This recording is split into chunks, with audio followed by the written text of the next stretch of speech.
Hello, I think we're live. If you could type in chat and let me know that you're here, I would really appreciate it because I can't see any of you guys at the moment. So just say hi, maybe tell me where you are, where you're coming from, if you're in lockdown or not. I currently am, as I imagine a lot of people are. I'm guessing that you guys are. Sorry, I was just checking. I have two chats going at the same time, private messages and the comments, but I can't see any comments yet. So if you guys are here, I would really, really appreciate it if you could let me know that you're here. So I'm not just talking to myself, but I will take this time to introduce myself. My name's Nicola West, and I am the debut author of this little book. Oh, no, it's reversed. This little book. Nope. Hang on. There we go. Get there in the end. Maybe easier just for me to hold it up. There it is. And Catch Us the Foxes is a psychological thriller. As I said, it's a debut, and it is currently out with Simon & Schuster, and you can order it from all good bookstores currently. If you're in Sydney, you may be in lockdown, and literally the press conference has just said that we're in perhaps a stricter lockdown, so maybe you'll be having to order it online, but that's okay. Okay, I can finally see you guys. That makes me feel a little bit better. Hi, Cassandra. Hi, Cassie. Hi, Kelly. Hi, Anthea. Hi, Jane. It's so lovely to see you guys. Thank you so much. Okay, now that I actually know that there's people here, thank you. Thank you so much. I really appreciate that. Thanks, Kirsten. Yeah, thank you. Okay, so this is Catch Us the Foxes, and it is a gripping psychological thriller that is set in the bucolic coastal town that I grew up in. You guys may have heard of it. It's called Kiama, and it's perhaps a bit controversial that I decided to set it in a real town, but I promise you that it is a love letter to the town, despite the quite dark content. And it follows a young journalist who makes a gruesome discovery at the town's annual show. And she has to decide if she wants to keep a dark family secret or break the biggest story of her career. Hi, Bree, Dixie, Paula. Oh, hi, Monica. You made it. The lovely Monica McInerney is here in the comments. She was my award mentor for the ASA's award mentorship program. And the book literally would not exist were it not for her. She is the patron saint of authors. And I'm just so glad that she decided to champion my weird little murder book. So thank you so much for that, Monica. Hello, Paula. Hello, Dixie. Hello, Bree. Hello, Pip. Hello, Natalie. Hello, Heather. Hello, Happy Valley Books Read. Oh, you purchased it yesterday, Happy Valley? I really hope you enjoy it. Hello, Anne. Hello, Jane. Oh, here is my first question. This is from, Jane. What was the inspiration for the book? So the inspiration came when I previously was actually writing a memoir about some very, very heavy topics. And that was about me having to fight for my right to receive a medically necessary hysterectomy, which I'm sorry, this is a bit heavy for, midday, lunchtime. But it was quite a heavy topic, and it was something that I was really struggling to write, but I knew that I wanted to be an author, and I knew that I was passionate about fiction, but that ultimately, I was a young author with no discernible writing platform whatsoever. So I thought that if I wrote about my unique circumstances, that perhaps that could help me get the foot in the door. But I was really, really struggling writing the memoir. It was like pulling teeth, reliving all that quite heavy stuff. But I ended up doing the Writing True Stories course at the Faber Academy at Allen Unwin, and that was with the wonderful Patty Miller. And through the encouragement of Patty and my Faber Academy peers, they really encouraged me that, it wasn't just my sob story that was something that was sellable. It was my writing as well. And so they did encourage me to write what I was passionate about. And what I was passionate about was this strange little small town mystery set in my hometown of Kiama. And that came from me being just utterly obsessed with Twin Peaks. It's my favorite TV show in the world. And after I had finished the Faber Academy course, it was just some horrible twist that my apartment ended up being completely flooded. And this is my apartment in Sydney, same one that I'm in now. So fingers crossed we don't get any more flooding. It was from a fire sprinkler a few stories above, and it just went straight down. So I had to move back into my parents' place for a little while because the apartment was full of mold spores and that sort of thing. And they were worried that I had Legionnaire's disease from this toxic water that came down. But while I was in Kiama, I was watching the third series of Twin Peaks, The Return, which masterpiece, loved it. And it made me realize that my beautiful little small town was actually the perfect little murder town and my own Twin Peaks, basically. But the thing that I was trying to figure out was how I could Twin Peaksify Kiama. And I knew that I needed to have my own Laura Palmer. And because obviously it's set in Australia, she couldn't be a prom queen, but she could be a showgirl, because the Kiama show is something that's tremendously important to the community. And personally, it's one of my favorite events on the Kiama calendar, and was one of my favorite times as a child. So it was something that I was like, oh, this could prove a very fertile ground. But instead of it being this, beautiful, joyful thing as it had been when I was a kid, I turned it into this very, very twisted, dark, murderous thing. So yeah, that was basically the inspiration. Yes, Jenny, Patty Miller is so talented. She is so wonderful and so supportive. She's just such a wonderful person. She, I know she still very much wants me to write the memoir. And I had previously promised her that I would do that, but I'm not going to lie, since starting the fiction, I think it would be very difficult to go back to it, because writing the memoir was just like pulling teeth. But writing fiction, it just feels effortless to me, and it feels like such a joy. It's something that I really, really enjoy. But writing nonfiction now, it was something that I always really used to love. But it's not until I've been exposed to just how wonderful fiction writing is that I go, oh, wow, I really had to work quite hard at the nonfiction. Hi, Nicola. I've finished reading Catches the Foxes and enjoyed it. How does the Kiama community feel about your depiction of their town? You'd have to ask them. I haven't had any direct feedback just yet. It's been interesting, though. I've had other people not from the town. There have been quite a few people who have been a bit upset about the portrayal on behalf of the town. And that's something that I personally find a bit odd, because, if you didn't grow up there, I don't really know why you would be offended on the town's behalf. That being said, if there are people from Kiama who are offended, I do wholeheartedly apologize. If you go into the book and read, it actually is called The Acknowledgement/Apologies, and it's me profusely apologizing to the town for writing terrible things about it. But it is that, one, it's all 100% fiction, and two, it's a psychological thriller. It's a crime. So obviously the topic is going to be quite dark. So yeah, I'm still waiting with bated breath. I'm immunocompromised, so I am in my own mandatory lockdown, and I have been for the last 16 months. I've only left my apartment complex twice in these 16 months, and both those times were to get my vaccine. So I won't be going down to Kiama anytime soon, so I'm not being exposed to that. But I do hope that nobody takes offense to it, genuinely, because it was really done with love. But I do understand if some people, are a little bit upset with me. But thankfully, because I can't travel to the town, I won't be tarred and feathered just yet, and I'll be able to escape the torches and pitchforks.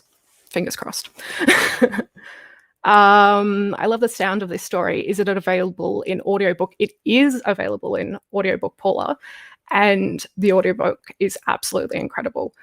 It's read by the amazing Jessica Tovey, and she has just done such a phenomenal job with it. I've only fairly recently heard parts of it myself, and I've just been blown away. It's so bizarre to hear your character's voice outside of your own head.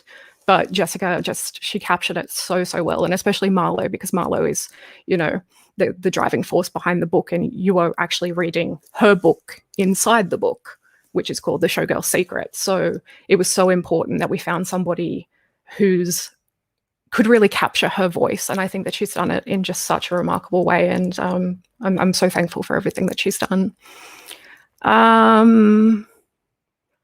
This is Mary. I remember it was on when I was younger. Oh, hang on. But did not watch all episodes a while ago. I was watching it on Stan. Must get back to it. What I have read is really good. Oh, you're talking about Twin Peaks? I wholeheartedly recommend that anybody here who has not watched Twin Peaks, that you go and watch it. It is a bit of an odd one, to say the least, but it is an absolute classic and something that I love very, very much. Alex asked, are there any true crimes that inspired your book? Yes, in fact, I'm a bit of a true crime buff and nerd, and one of the things that was really important for me, and one of the reasons that I wanted to base it in the town, is that along with the true crime side of things, there's been a lot of rumors about Kiama and about these nefarious things that are happening in the rainforest, in Saddleback Mountain, and the mountains bordering the town. And I grew up thinking that those were urban legends, that that there were things told to keep Kiama kids out of the rainforest and stuff like that. But I was really, really surprised when I did eventually leave the town that those stories were still told by people outside of the town, and it was sort of going, oh, is there a bit of truth to this? Like, even if you Google certain locations with satanic, if you Google Saddleback Mountain and satanic, it'll come up, a little geocaching site that is mentioning that there's been strange symbols carved into trees and stuff like that on Saddleback, and that people have reported seeing blood or animal sacrifices or something like that, which those very closely relate to the urban legends that I was told as a kid about, these people doing these nefarious things in the rainforest. But then it was sort of taking that and then combining it with the real world true crime stuff. And I think that a huge one for the Illawarra in particular was the murder of Wollongong Mayor Frank Arkell, who was murdered in the most absolutely horrific way, and satanic symbols smeared in blood and very ritualistic things were done to his body. Once again, apologies, it's a bit too lunchtime to be talking about that sort of thing, but there are also a lot of conspiracy theories and stuff like that that relate to his death, because he was allegedly being investigated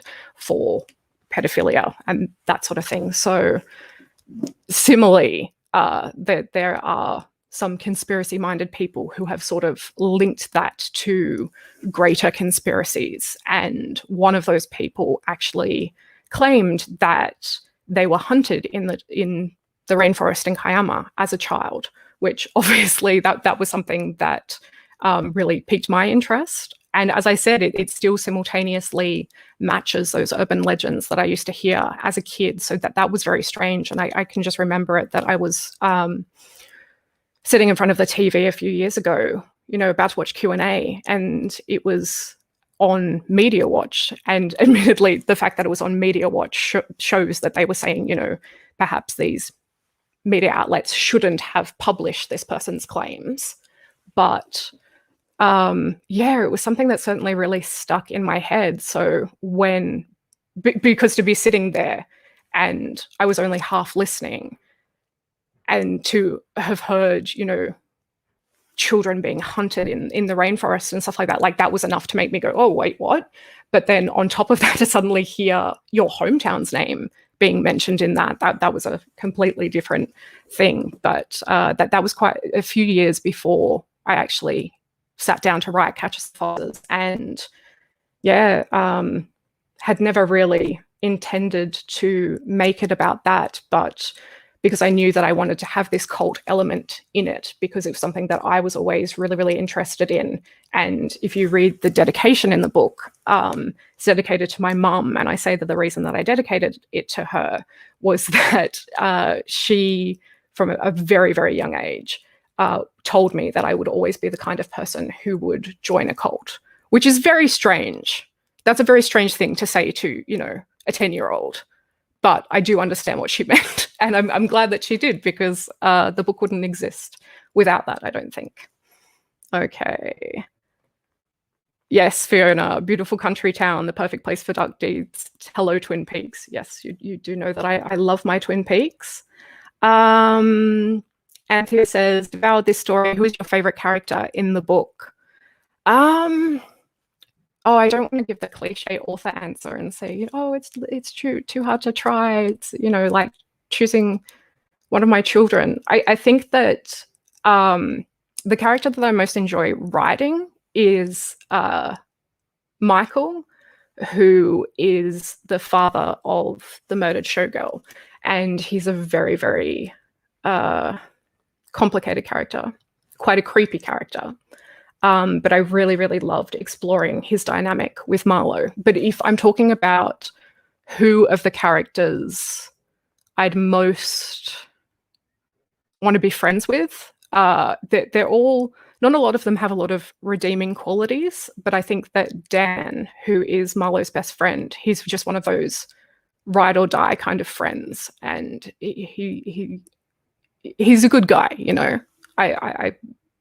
he's not based on anybody that I know, but maybe like an amalgamation of a lot of my male friends when I lived in Kiama, that he was just, that friend who was always there for you. And I think that if we're going off personality, he would probably be my favorite. He'd be the one that I'd most likely want to hang out with, I'd say.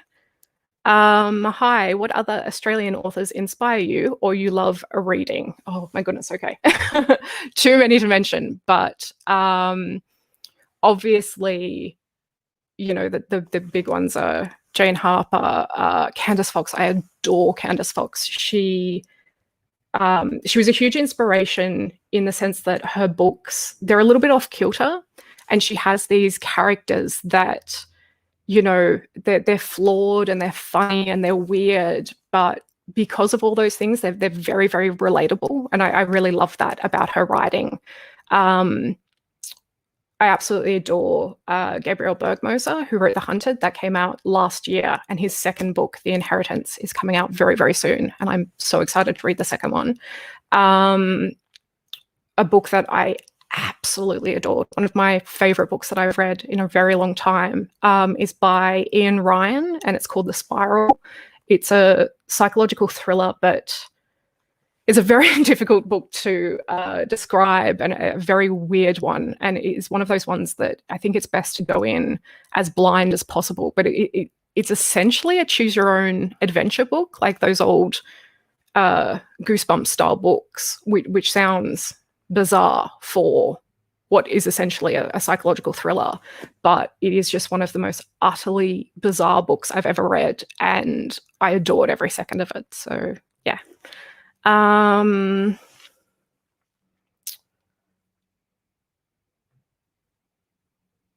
have just seen somebody from Scott who I grew up with in Kiama. Sorry, I didn't mean to dox you, but any word on international releases? I know at least one Canadian-based oh, you already doxed yourself, it's okay. Kiaman, who would like to save his folks some shipping fees. I'm really sorry. At this stage, I don't have anything that I can say about that, Scott. I think that maybe you can get it from the book depository. I'm not 100% sure about that, but thank you for your support. I do genuinely appreciate that. Are you writing another novel now? From Jane. As I said earlier, I don't know if everybody was here. I have health problems and am in medically recommended isolation and have been since the beginning of the pandemic. Actually, the very last time that I went out prior to the pandemic was for the meetings with the publishers that were bidding on my book. And that was literally a week before Sydney's first lockdown happened. And then lockdown happened and I was at high risk, and I was told, hey, you're going to have to isolate yourself because you're at high risk. Hopefully the vaccine will come out. And then the vaccine did come out, and I was fortunate that I've had both my doses of the Pfizer. But unfortunately, with this Delta strain, I'm also living in Sydney as well, so it's particularly dire at the moment. I can't leave my apartment for the foreseeable future. And the only time that I've left my apartment in the past 16 months have been for each of my vaccine shots. But there is a silver lining to that, in that I have completed 2 additional books since then. So I have written the sequel to Catch Us the Foxes, and I have written a second standalone novel, which is quite different from Catch Us the Foxes, but definitely shares a lot of themes and I suppose just the stuff that I really like. And I can't say much more about it at the moment, but if you do like Catch Us the Foxes, I think that you'll like that one as well. Do you think you'd write another psychological thriller? Yes. Thank you, Natalie. Is there another genre you'd like to explore? I've considered perhaps writing YA. I don't know if I'm taking inspiration. There's a few Aussie authors who do both, which is such a strange thing, isn't it? That there are these authors who write these very dark and twisted and very violent psychological thrillers, like Gabriel Bergmoser springs to mind. But then they also write these wonderfully wholesome YA novels. I don't know if mine would be that wholesome, but obviously more wholesome than dark, twisted, this kind of thing. Linda asks, are your books online or can I buy them in stores? Both, though if you are in Sydney, you may not be able to buy any in store. I know that there have previously been a lot of bookstores still open in Sydney, which has been really, really good and reassuring to me. But after the press conference that just happened before this, I'm not sure if that is going to be the case, which is unfortunate. But you can buy online still. And there's always ebooks and the audiobook as well. Hi, Nicola. I devoured this book in one late night sitting. I loved it so much. And those twists. Did you know exactly where you wanted the story to go before you started writing it, or did it come to you as you went along? Most authors sort of categorize themselves as either plotters or pantsers. So a plotter is a person who plots the novel out, and pantser is a person who flies by the seat of their pants. And I could not imagine being a pantser. I'm sure that it's very fun and chaotic, but no, I'm 100% a plotter. So I had the entire novel mapped out before I even sat down to write a single sentence. And that is just how my process is, and it works for me. But as you know, Caitlin, there are a lot of twists.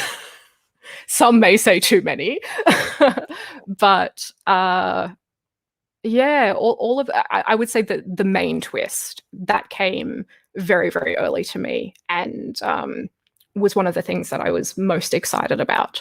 So it was good to be able to go into the novel writing process knowing exactly where I was going with it. So even though there are, quite a few little red herrings in there to throw people off the tracks. But I'm so glad that you enjoyed it and devoured it in one late night sitting. That's I applaud the dedication.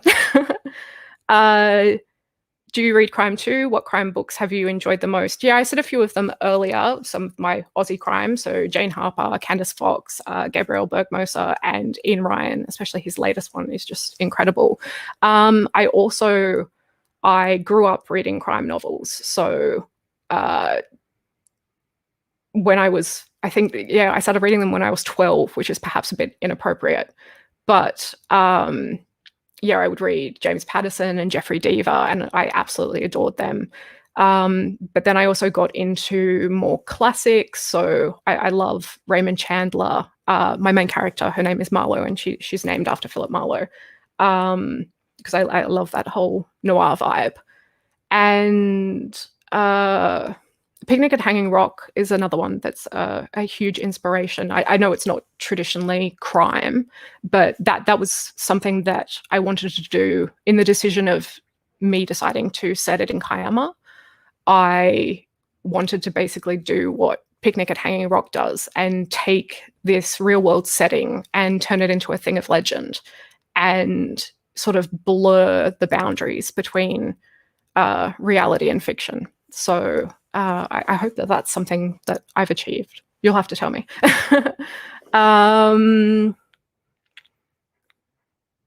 How did you become pen pals with Ivan Malette? Thank you, Alex, for asking that question. That's always a good anecdote to bring up. Yes, as a 17-year-old, I became pen pals with a backpacker murderer, which is a bit strange, I suppose. It was for my history extension major work for my HSC. I wrote to him just to get good marks in the assignment because it was worth 50% of my final grade. Wrote to him thinking that he would never ever reply because I had an uncle who was a prison warden, and he said, "Oh, he doesn't reply to this." So I literally did it just to get good marks. And then to my horror, I was at school one day and it was recess, and I remember getting a text message from my mum that had an MMS of the front of this envelope from Supermax, the prison that he was held in.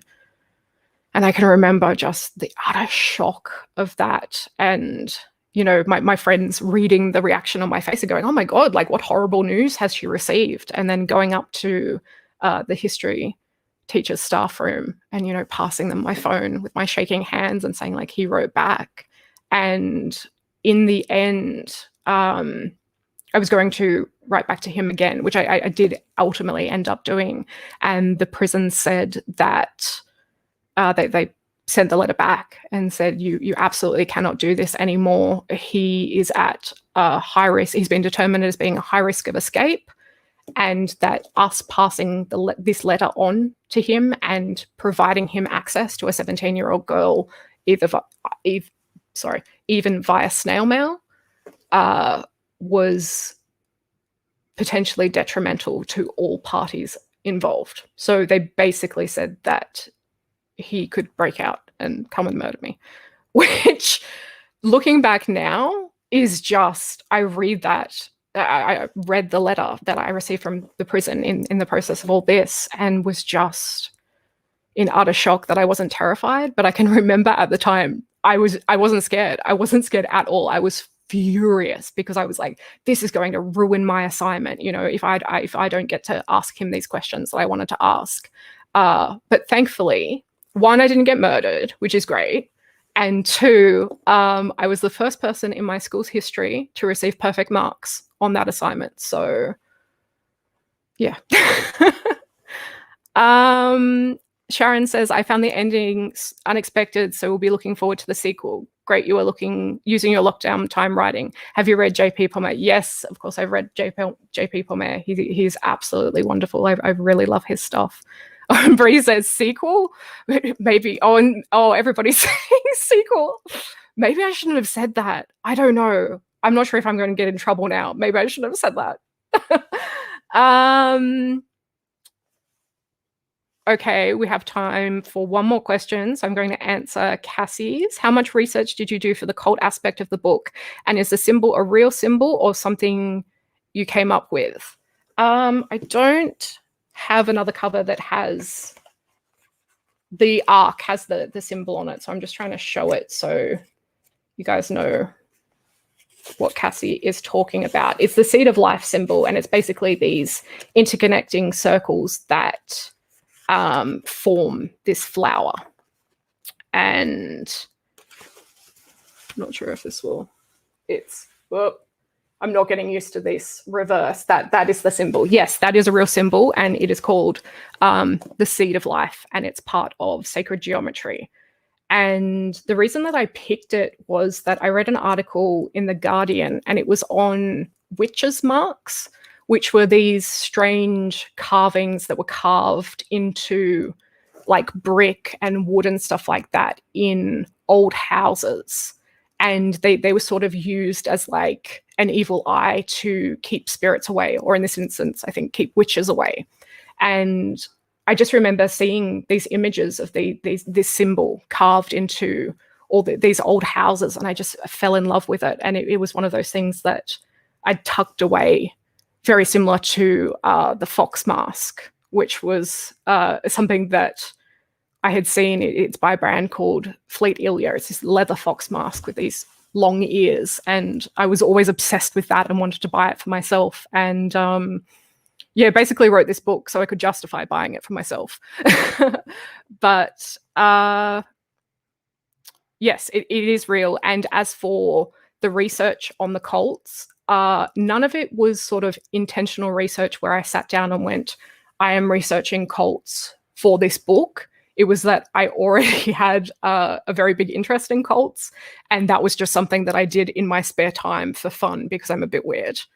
But yes, it was something that I looked into, and I was really, really fascinated by, in particular, not just by cults, but by the notion of satanic panic and that sort of thing.